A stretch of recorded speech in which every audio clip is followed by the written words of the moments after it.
Good morning. I'm Maria Kilgore, the Special Ed Director, And I'm Jacqueline Wilson-Bradley, Special Ed Coordinator. and we're here to talk to you this morning about 5 things to recall or remember when you're working with children with IEPs with special education placement. Jackie, will you discuss number 1? Learn and know your special education students with individual IEPs. The first thing you want to do is make sure that you know which students in your classroom actually have an IEP and what's contained in that. So the best place to do that is contact the special ed department at your school.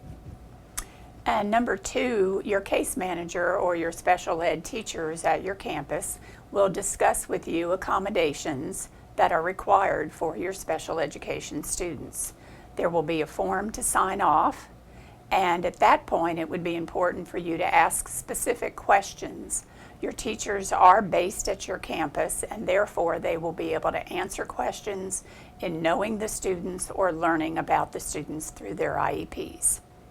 So make sure that you read through the IEP, read through the accommodations, and familiarize yourself with that. These are the things that you're going to be doing within your classroom with your students, and you're going to make sure that you have some way of documenting that you've actually done this.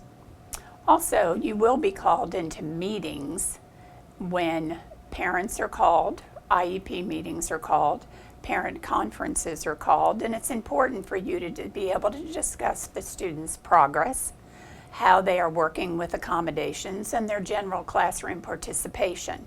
You should know your students, including your IEP students, and you and the case manager should have lots of good information to share with the team. Do you want to discuss the last part? Understand that you have a legal responsibility to implement the IEP as it's written, these accommodations.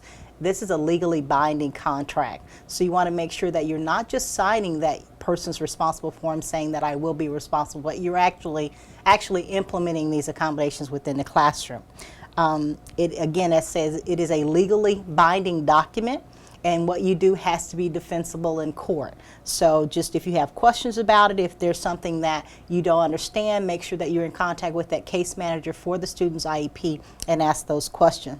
There is a handout, Costly Lack of Accommodations, that we will make available for you so that you can review this. This is where a general education teacher did not follow the accommodations in the classroom, and that teacher was held accountable and was sued over that. So the biggest thing is, we're not trying to scare you, but the biggest thing is to make sure that you know your child, that you are doing the things that are outlined in their IEP.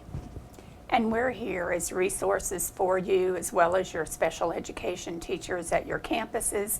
We are available at any time for meetings. You can reach us via email or by phone. And as Mrs. Wilson-Bradley said, please read the article, read the information we've shared with you, and we'll be happy to discuss anything that is not clear. Thank you. Thank you, and welcome to Madison City Schools.